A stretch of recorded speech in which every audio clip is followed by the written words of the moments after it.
Baik, selamat pagi buat anak-anakku sekalian. Senang sekali Bapak di kesempatan pagi hari ini kembali akan membawakan materi tentang sejarah minat.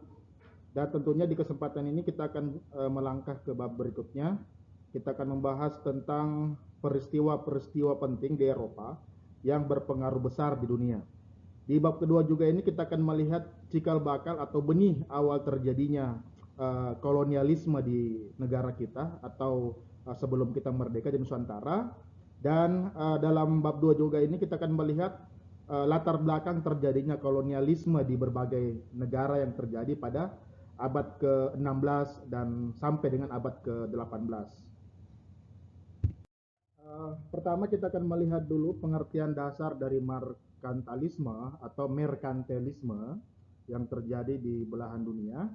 Nah, pengertian dari merkantilisme ini atau merkantilisme ini adalah suatu paham atau politik ekonomi dengan tujuan utama mengumpulkan emas perak sebanyak-banyaknya. Nah, dikumpulkan kemana? Dikumpulkan untuk masuk ke dalam kas negara dengan melakukan kegiatan perdagangan, dan perdagangan ini juga diatur oleh negara untuk mendapatkan neraca perdagangan aktif. Nah, melalui apa? Melalui nilai ekspor lebih besar daripada nilai impor. Jadi, merkantilisme ini adalah salah satu paham yang dilakukan oleh bangsa-bangsa yang di belahan Eropa sana untuk menambah pundi-pundi emasnya, untuk menambah pundi-pundi keuangannya ketika terjadi perang dunia yang terjadi pada masa itu, sehingga dengan melakukan merkantilisme ini mereka berharap bahwa setiap nilai-nilai ekspor yang masuk ke dalam negara mereka dapat menambahkan kas negara mereka. Dan juga di merkantilisme ini negara-negara Eropa sana yang menjalankan merkantilisme ini adalah negara-negara yang baru merdeka atau baru terlepas dari negara induk. Sebelum kita masuk ke lebih dalam di bab 2 ini, kita akan lihat dulu tentang perkembangan merkantilisme di belahan bumi Eropa sana. Atau di poin pertama ini kita akan lihat berkembangnya merkantilisme. Nah, berkembangnya merkantilisme itu pada akhir abad pertengahan atau Middle Age di Eropa muncul negara-negara nasional. Nah, pembentukan negara-negara nasional ini didasarkan pada kesamaan bahasa dan kebudayaan. Serta dalam negara-negara nasional tersebut, kekuasaan raja bukan hanya dalam bidang politik, tetapi juga dalam bidang ekonomi. Tadi dari awal sudah dijelaskan bahwa merkantilisme ini memang diciptakan oleh pemimpin-pemimpin bangsa Eropa zaman dahulu untuk menambah kas negaranya, untuk menambah emas-emas yang dimasukkan ke dalam kas negaranya. Dan tujuannya adalah agar negara tersebut dapat berkembang menjadi negara besar dengan dukungan ekonomi yang kuat. Nah, sudah jelas bahwa merkantilisme ini adalah salah satu ciri-ciri yang terselubung hadirnya kolonialisme di dunia. Nah, inilah yang membuat keadaan dunia-dunia pada saat itu atau keadaan bangsa-bangsa pada saat itu mendorong munculnya merkantilisme. Untuk apa? Untuk memajukan negara tersebut menjadi negara yang besar dengan dukungan ekonomi yang kuat. Nah, itu adalah salah satu atau dasar dari berkembangnya merkantilisme di belahan bumi ataupun juga di belahan dunia Eropa sana. Baik. Nah, merkantilisme ini berkembang pesat di seluruh sekolah dan juga di Eropa. Pada abad ke-16 sampai dengan abad ke-18, pada saat itu negara-negara sudah mulai sadar untuk tumbuh dan semakin berkembang pesat. Nah, latar belakang muncul dan berkembangnya merkantilisme ini adalah sebagai berikut. Pertama, munculnya negara-negara merdeka di Eropa. Tadi sudah Bapak jelaskan dari awal bahwa latar belakang hadirnya merkantilisme di negara Eropa ini karena negara-negara yang baru merdeka dari negara induknya. Nah, salah satu contohnya adalah seperti Inggris, Prancis, Jerman, Italia, dan juga Belanda. Latar belakang kedua, negara tersebut ingin mempertahankan kedaulatan, kebebasan, dan kesejahteraan rakyatnya. Sudah jelas bahwa ciri-ciri terbentuknya sebuah negara atau satu negara itu adalah untuk mempertahankan kedaulatan serta kebebasan dan juga tak lupa untuk mensejahterakan rakyatnya. Latar belakang ketiga, kita melihat bahwa kondisi perekonomian yang kuat memang benar diperuntukkan agar tetap mampu bertahan.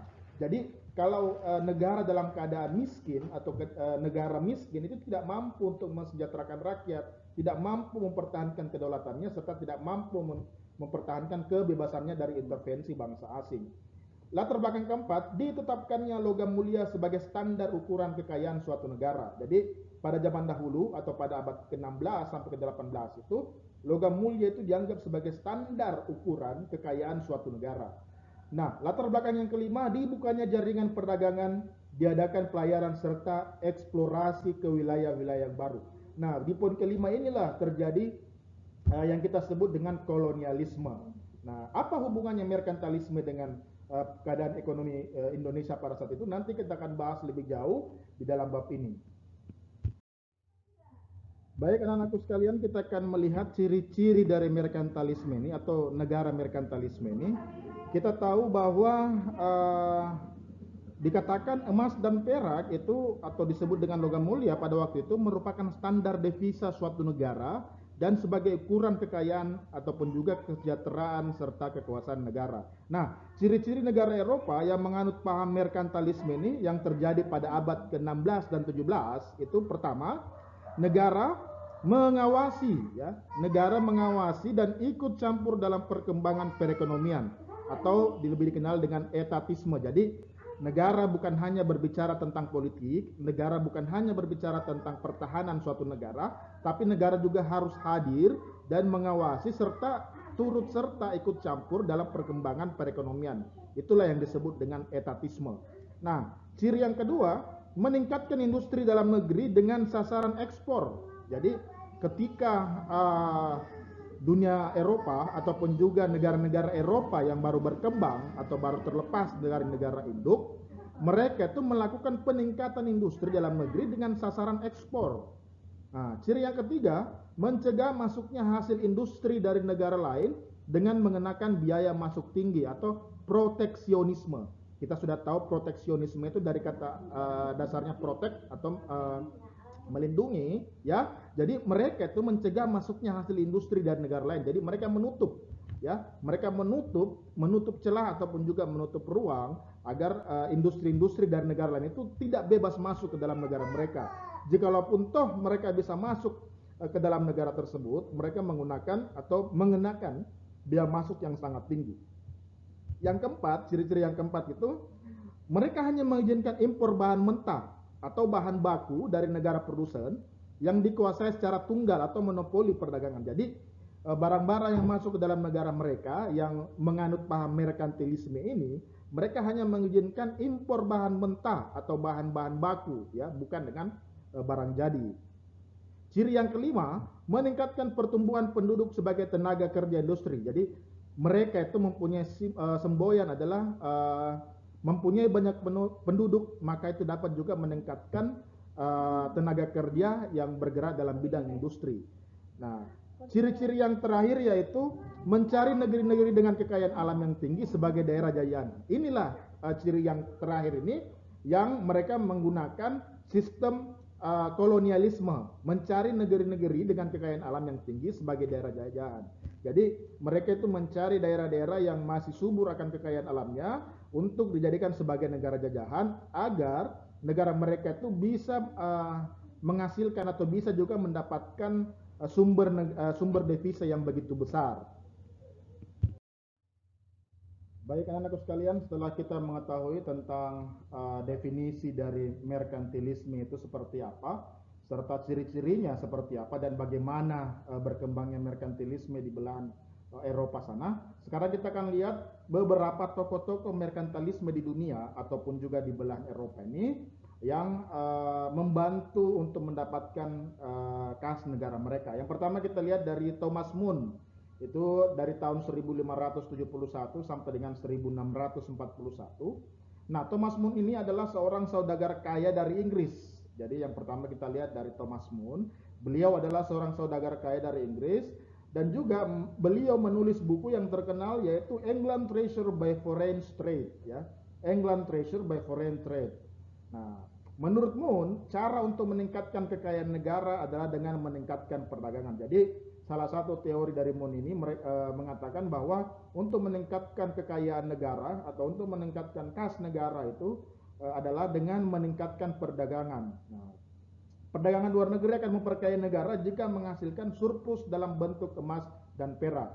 benar bahwa latar belakang hadirnya merkantilisme di dunia itu karena ingin menambah kas-kas negara atau ingin menambah keuangan negara. Salah satunya adalah dengan menambah pundi-pundi emas yang menjadi sumber devisa utama atau logam mulia yang utama. Nah, Thomas Moon ini juga mengatakan bahwa untuk nilai ekspor harus lebih besar dibandingkan nilai yang diimpor oleh negara itu. Jadi untuk nilai ekspor harus lebih besar dibandingkan dengan yang diimpor oleh negara itu.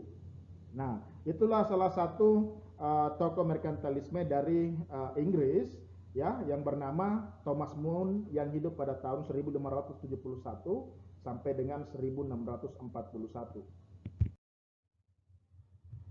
Nah, kita melihat tokoh yang kedua yang bernama Jean Bodin itu. Jean Bodin ini merupakan seorang ilmuwan Prancis yang merupakan orang pertama yang secara sistematis menyajikan teori tentang uang dan harga. Jadi, beliau merupakan seorang ilmuwan Prancis yang merupakan orang pertama yang secara sistematis menyajikan teori tentang uang dan harga. Nah, beliau juga sempat menulis sebuah buku yang berjudul Réponse aux paradoxes de Malestroit, ya. Itu merupakan bahasa Prancis yang terbit pada tahun 1568. Dia mengemukakan di situ oleh naiknya harga-harga barang secara umum disebabkan oleh 5 faktor. Jadi naiknya harga-harga barang itu disebabkan oleh 5 faktor. Yang pertama, bertambahnya logam mulia seperti perak dan emas. Yang kedua, praktik monopoli yang dilakukan oleh pengusaha swasta maupun pemerintah. Yang ketiga, jumlah barang di dalam negeri menjadi langka karena banyak hasil produksi yang diekspor. Yang keempat, nilai mata uang logam mudah dipermainkan karena isi karat yang terkandung.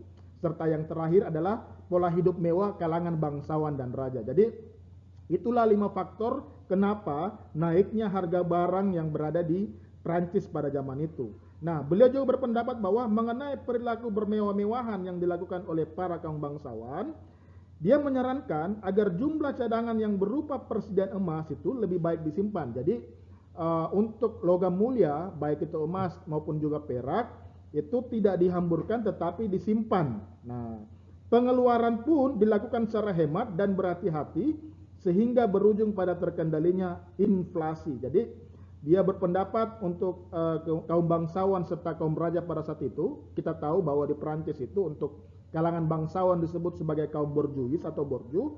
Dia mengedepankan bahwa pengeluaran harus dilakukan secara hemat dan berhati-hati sehingga berujung pada terkendalinya inflasi. Nah, teori tentang nilai uang ini dinilai sangat maju ya. Jadi pada zaman itu teori yang dicetuskan oleh Jean Bodin ini terkenal dengan teori yang luar biasa dan juga teori yang sangat maju pada saat itu ya. Nah, sekitar setengah abad kemudian Irving Fisher menggunakannya sebagai dasar teorinya tentang kuantitas uang. Jadi dia mengambil teori faktor naiknya harga-harga yang dicetuskan oleh Jean Bodin ini, sehingga Irving Fisher menggunakannya sebagai dasar teorinya tentang kuantitas uang. Nah, itulah tokoh merkantilisme yang kedua yang berada di Prancis yang disebut atau dikenal dengan nama Jean Bodin. Nah, tokoh berikutnya yaitu bernama Jean Baptiste Colbert. Ya, Jean Baptiste Colbert yang hidup pada tahun 1619 sampai 1683. Ini mungkin bukan hidup ya, tapi teorinya berkembang pada zaman itu pada tahun 1619 sampai dengan 1683. Nah, Jean Baptiste Colbert ini adalah seorang menteri utama di bidang ekonomi dan keuangan Prancis. Jadi beliau ini merupakan menteri utama di bidang ekonomi dan keuangan Prancis pada masa pemerintahan Raja Louis ke-16. Jadi dia hidup pada zaman pemerintahan Raja Louis ke-16. Nah, pada masa ini perdagangan dianggap sebagai sumber utama kemakmuran. Jadi Jean Baptiste beranggapan bahwa perdagangan merupakan sumber utama kemakmuran. Nah, sehingga kedudukan kaum saudagar semakin penting. Zaman ini kedudukan pedagang ataupun juga saudagar ini semakin sangat penting pada era ini. Colbert menjamin hak monopoli kepada perusahaan-perusahaan untuk mendorong munculnya perusahaan-perusahaan baru, khususnya yang bergerak dalam perdagangan antar negara. Jadi beliau memberikan hak monopoli yang luar biasa kepada para perusahaan-perusahaan baru ini ya, untuk memunculkan atau menghasilkan ide-ide yang luar biasa, apalagi perusahaan-perusahaan baru ini yang bergerak dalam bidang perdagangan antar negara. Nah, ia juga mendorong pengembangan ilmu pengetahuan dengan mendirikan akademi-akademi perpustakaan dan memberikan subsidi ke setiap sektor ekonomi. Jadi, Kolber ini menjamin hak monopoli kepada perusahaan-perusahaan untuk mendorong munculnya perusahaan-perusahaan baru, khususnya yang bergerak dalam perdagangan antar negara. Jadi dia memberikan kelonggaran yang begitu besar kepada perusahaan-perusahaan untuk mendirikan perusahaan baru, khususnya ya perusahaan-perusahaan yang bergerak dalam bidang perdagangan antar negara. Ya, baik anak-anakku, sekarang kita akan lihat negara-negara penganut paham merkantilisme ini. Yang pertama kita lihat dari negara Prancis atau merkantilisme di Prancis. Nah, merkantilisme di Prancis ini dimulai pada abad pemerintahan Raja Louis ke-11. Nah, merkantilisme ini pada abad ke-17 dan 18 itu sangat berkembang menjadi salah satu paham yang luar biasa besar, dan juga pada abad ke-17-18 ini negara Prancis itu menjadi negara yang besar ya, mengalahkan atau menggantikan negara Spanyol yang mulai surut. Jadi ketika mulai paham merkantilisme hadir di Prancis itu membuat Prancis menjadi negara yang berkembang menjadi negara yang besar dan juga dapat menggeser posisi dari negara Spanyol yang mulai surut. Kita ketahui bahwa negara Spanyol pada abad ke-17 dan 18 itu merupakan negara yang luar biasa kaya, luar biasa kuat, tetapi ketika hadirnya merkantilisme di Prancis itu membuat seolah-olah Spanyol menjadi negara yang lebih kecil atau turun. Nah, yang berkembang menjadi negara besar itu adalah negara Prancis. Nah, langkah-langkah yang dilakukan di Prancis pada saat itu untuk mengadopsi paham merkantilisme ini adalah dilakukan oleh Colbert, yaitu pertama menghapuskan daerah-daerah bea cukai dalam negeri, ya, menghapuskan daerah-daerah bea cukai dalam negeri. Nah, sehingga peredaran barang lebih lancar dan harganya lebih murah. Jadi dia menghapuskan daerah-daerah bea cukai dalam negeri. Jadi mengirim barang dalam negeri sendiri itu tidak meminimalisir harga bea cukai atau meminimalisir biaya bea cukai, sehingga peredaran barang itu lebih lancar dan harganya juga pun mulai lebih murah. Yang kedua, melindungi produksi. Maksudnya adalah dengan melarang impor barang yang dapat dihasilkan atau mengenakan pajak impor yang tinggi bagi barang-barang tersebut. Jadi mereka itu atau pada zaman ini mereka melindungi produksi dalam negeri mereka dengan melarang impor barang-barang yang dapat dihasilkan atau mengenakan pajak impor yang tinggi bagi barang-barang tersebut. Jadi mereka melarang ya barang-barang dalam negeri mereka itu dijual keluar. Yang ketiga, memperbanyak industri. Nah, salah satu contohnya adalah dengan menambah perusahaan-perusahaan baru sehingga dapat mencukupi keperluan dalam negeri dan dapat mengekspor. Jadi dia tadi sudah dikatakan bahwa Colbert ini memberikan hak monopoli yang besar kepada pengusaha yang mendirikan perusahaan-perusahaan terlebih bagi perusahaan-perusahaan perdagangan luar negeri. Jadi dia itu menambah produksi sehingga dapat mencukupi keperluan dalam negeri dan dapat mengekspor. Dan yang keempat ialah upaya buruh diupayakan serendah mungkin sehingga harga barang produksi menjadi murah. Jadi upaya buruh ya, bukan upaya ya, tapi upah buruh diupayakan serendah mungkin. Jadi upah atau gaji buruh itu diupayakan serendah mungkin. Nah, itulah merkantilisme di Prancis ya, yang membuat sengsara rakyatnya, karena ketika rakyat memilih untuk bekerja di sebuah perusahaan industri, mereka akan diberikan upah yang sangat minim atau upah yang rendah agar dapat menekan biaya produksi suatu perusahaan. Dan berikutnya anak-anakku sekalian, kita akan lihat merkantilisme di Inggris. Nah, merkantilisme di Inggris ini dimulai pada masa Raja Henry ke-7 pada tahun 1485 sampai dengan 1509 dengan cara meningkatkan industri nasional dengan menaikkan pajak untuk memajukan pelayaran. Jadi dia meningkatkan industri-industri dalam negerinya sendiri dengan menaikkan pajak untuk memajukan pelayaran ya. Nah, terus dia juga melindungi pelayaran dan perdagangan. Pemerintah mengeluarkan peraturan ya. Pemerintah mengeluarkan peraturan yang memaksa anggota Hansa dari Jerman meninggalkan Inggris ya.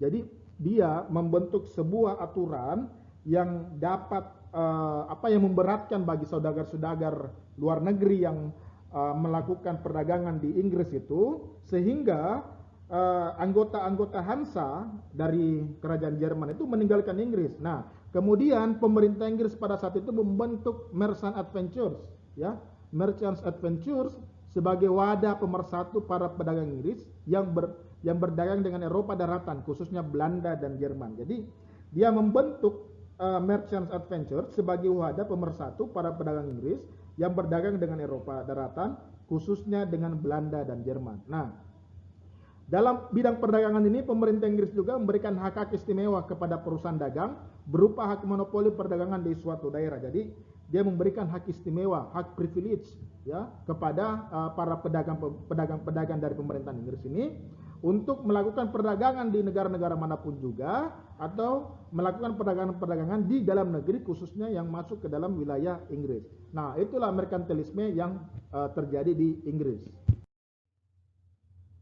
Berikutnya kita akan lihat merkantilisme di Jerman. Itu dimulai pada masa pemerintahan Raja Frederick William pertama, ya, Raja Frederick William pertama pada tahun 1713 sampai dengan 1740, dan pada masa pemerintahan Frederick Agung dari Prusia yang memerintah pada tahun 1740 sampai dengan 1786. Nah, pada zaman ini merkantilisme di Jerman disebut dengan kameralisme. Nah, ya, di zaman itu merkantilisme disebut dengan kameralisme, artinya dalam bahasa Jerman itu kamera, yang berarti tempat menyimpan uang atau peti raja. Jadi kameralisme itu merupakan merkantilisme yang dalam bahasa Jermannya disebut kamera, yang berarti tempat menyimpan uang atau peti uang raja. Nah, salah satu cara yang dilakukan oleh kameralisme ini adalah melakukan pemungutan pajak untuk mengembangkan perekonomian. Ya, jadi dengan cara kameralisme ini mereka melakukan pemungutan pajak yang dilakukan oleh pemerintah Jerman pada saat itu untuk mengembangkan perekonomian. Nah, Jerman juga membentuk perusahaan dagang untuk wilayah Guinea, ya, Papua Nugini atau Guinea di Afrika sana, tetapi tidak banyak memberikan hasil, ya. Jadi di wilayah Guinea, bukan di Papua Nugini, tapi di Guinea Afrika, ya. Tetapi ketika mereka mendirikan perusahaan tersebut, ya, itu tidak banyak memberikan dampak yang positif atau tidak dapat memberikan hasil yang lebih baik. Nah, di negara Brandenburg, Prusia, merkantilisme juga berhasil dengan baik, ya. Merkantilisme juga berhasil dengan baik di Prusia sana. Akan tetapi hasil ini banyak dipergunakan raja untuk mengembangkan kekuatan militernya. Jadi salah satu perusahaan yang didirikan Jerman di Prusia sana itu menghasilkan positif, tetapi hasil tersebut dipergunakan raja untuk mengembangkan kekuatan militernya. Nah, ini kenapa dilakukan seperti itu? Karena raja membangun kekuatan militernya agar perang 30 tahun yang sangat merugikan Jerman tidak terulang lagi. Jadi Jerman itu adalah salah satu negara yang pada zaman itu mungkin sering kalah dalam peperangan, ya. Tetapi ketika Jerman bangun pada zaman pemerintahan Raja Frederick William pertama dan juga pemerintahan Frederick Agung, mereka mulai berbenah, mereka mulai membangun kekuatan militernya agar tidak disepelekan lagi oleh negara-negara yang lain yang hadir pada zaman itu. Nah, sekarang kita akan melihat merkantilisme yang terjadi di Belanda. Sekarang kita sudah masuk ke merkantilisme yang terjadi di Belanda. Merkantilisme di negeri Belanda ini dilaksanakan dengan memberikan hak monopoli perdagangan di wilayah sebelah timur Tanjung Harapan, ya. Jadi merkantilisme di Belanda ini dilaksanakan dengan memberikan hak monopoli perdagangan di wilayah sebelah timur Tanjung Harapan kepada Verenigde Oost-Indisch Company, ya. Verenigde Oost-Indisch Company atau dikenal dengan sebutan VOC pada tahun 1602. Nah, jadi pada tahun 1602 itu VOC hadir dan merupakan salah satu perusahaan yang didirikan oleh pemerintah Belanda pada saat itu, diberikan hak-hak yang luar biasa atau hak yang begitu besar, ya. Salah satunya juga mereka bisa merekrut anggota untuk menjadi kekuatan militer mereka. Nanti kita akan bahas di berikutnya ataupun juga di bab berikutnya. Nah, sedangkan untuk wilayah sebelah barat Tanjung Harapan, hak monopoli diberikan kepada West Indies Company atau WIC. Nah, WIC ini didirikan pada tahun 1621. Nah, kegiatan perdagangan WIC ini mencakup wilayah pantai barat Afrika sampai dengan pantai timur Afrika. Nah, perdagangan budak belian dari Afrika ke Amerika banyak memberikan keuntungan kepada WIC. Jadi mereka bagi dua ya. Tujuan dari terbentuknya VOC ini adalah untuk mencari rempah-rempah, untuk mencari kekayaan-kekayaan alam yang lain. Sedangkan pendirian WIC di sebelah barat benua Tanjung Harapan ini, mereka mendirikannya untuk melakukan human trafficking atau perdagangan manusia, ataupun juga dikenal dengan pada sebutan itu adalah perdagangan budak ya. Nah, daerah-daerah USA ini di Amerika terdiri dari New Amsterdam ya. Di Amerika pada zaman itu ada namanya New Amsterdam, kalau sekarang itu dikenal dengan sebutan New York. Terus di Curacao, Bonaire, Aruba, dan Brasilia. Nah, tetapi Brasilia ini jatuh ke tangan Portugal pada tahun 1661. Jadi Brasil dulu itu pernah dijajah oleh Belanda, tetapi ketika Portugal melawan Belanda, sehingga Brasil itu jatuh ke tangan Portugal.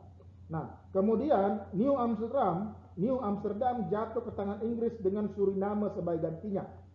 Nah, mungkin kalian tidak asing dengan sebutan negara Suriname. Suriname itu adalah salah satu negara di Afrika sana, tepatnya di bagian barat sana, adalah negara yang salah satu bahasa nasional mereka di negara tersebut adalah bahasa Jawa, di Suriname ya. Nah, sedangkan di Afrika, Belanda mendirikan koloni di Tanjung Harapan.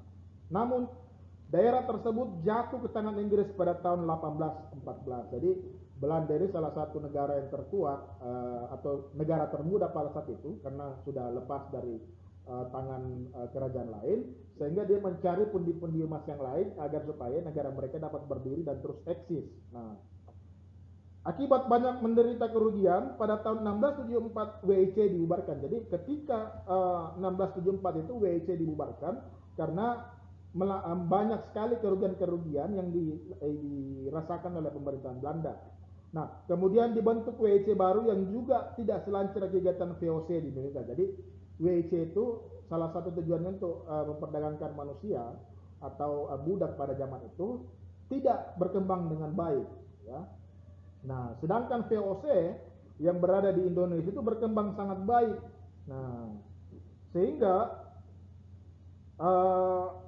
pada zaman itu, pada tahun 1791, pemerintah Belanda itu membubarkan WIC, dan semua utang-utang WIC itu ditanggung oleh pemerintahan Belanda pada saat itu. Nah, sebagai gantinya daerah jajahan yang dimiliki WIC diambil alih oleh pemerintahan Belanda. Jadi WIC itu tidak mampu menjadi pendobrak atau diharapkan menjadi kekayaan kerajaan Belanda pada zaman itu, sehingga WIC dibubarkan pada tahun 1791, dan begitu banyak utang-utang yang harus ditanggung oleh pemerintahan Belanda. Tetapi ketika WIC diambil alih pemerintahan Belanda, sehingga WIC itu dijalankan oleh pemerintahan Belanda sendiri, bukan lagi oleh perusahaan swasta. Berikutnya anak-anakku sekalian, sebelum kita mengakhiri pembahasan ini, kita akan melihat dulu pengaruh politik ekonomi merkantilisme di Indonesia. Nah, politik kolonial pada suatu negeri jajahan itu sangat bergantung pada kondisi negeri induknya. Jadi politik kolonial pada suatu negara jajahan itu atau negeri jajahan itu sangat bergantung pada kondisi negeri induknya. Belanda yang baru terlepas dari penjajahan Prancis selama 20 tahun tidak memiliki industri dan modal. Jadi tadi sudah dikatakan bahwa Belanda merupakan negara baru yang baru muncul, dan untuk memperkaya kekayaan negaranya mereka harus mencari daerah jajahan baru ya. Nah, Belanda yang baru terlepas dari penjajahan Prancis selama 20 tahun itu tidak memiliki industri dan modal. Nah, semangat merkantilisme Belanda ini berpengaruh terhadap politik kolonial Belanda di Indonesia. Tanah jajahannya harus dapat mengisi kas negara yang kosong dan dianggap sebagai penghasil barang-barang ekspor yang dibutuhkan untuk perdagangannya. Nah, sampai dengan pada abad atau dengan paruh abad ya, paruh tengah abad ke-19, negeri Belanda dapat dikatakan masih sangat bersifat agraris dan dapat digolongkan sebagai negeri kapitalis muda. Jadi itu tadi saya katakan bahwa dia merupakan negara yang sangat muda dan juga digolongkan sebagai negara kapitalis muda. Nah, untuk melindungi perdagangannya ini yang masih sangat kecil, Belanda menerapkan politik ekonomi merkantilis yang meliputi biaya cukai yang sangat tinggi bagi komoditi asing yang masuk Belanda untuk memproteksi barang industrinya, pajak yang berbeda-beda di tanah-tanah jajahannya, dan monopoli pemerintahan di dalam perdagangan barang-barang kolonial. Itulah yang disebut dengan pengadut politik ekonomi merkantilisme di Indonesia. Jadi yang perlu digarisbawahi di sini adalah politik kolonial itu pada suatu negeri jajahan sangat bergantung pada kondisi negeri induknya. Sama halnya di Indonesia pada saat itu, ya. Jadi ketika Belanda masih tergolong negara muda, mencari mencari kekayaan lain dari negara-negara jajahannya, sehingga mau tidak mau negara jajahan harus mencarikan pendapatan yang ekstra banyak kepada pemerintahan Belanda atau negara Belanda agar kas mereka dapat terpenuhi. Baik anak-anakku, itulah tadi tentang materi kita di kesempatan pagi hari ini, ya. Kita masuk ke bab 2 tadi itu tentang merkantilisme dan juga tentang peristiwa-peristiwa penting di Eropa yang berpengaruh besar di dunia. Nanti pertemuan berikutnya kita akan bahas mengenai Renaissance, ya. Apa itu yang disebut dengan Renaissance, terus faktor-faktor apa saja terbentuknya Renaissance atau latar belakang Renaissance, kita akan bahas di pertemuan berikutnya. Akhir kata anak-anakku sekalian, selamat pagi menjelang siang. Tetap jaga kondisi badan kalian atau kondisi kesehatan kalian. Jangan lupa untuk tetap mengikuti protokol kesehatan, baik itu mencuci tangan dengan sabun, ya, ataupun juga dengan hand sanitizer, ataupun dan juga mengenakan masker ketika berada di tempat manapun juga. Ya, jangan dulu keluar-keluar untuk menghindari penularan virus COVID-19. Akhir kata Bapak ucapkan terima kasih buat anak-anakku sekalian yang mengikuti pelajaran dengan baik pada hari ini. Kita bertemu lagi minggu depan dengan materi berikutnya. Semoga Tuhan berkati kita semua pada kesempatan hari ini. Selamat pagi.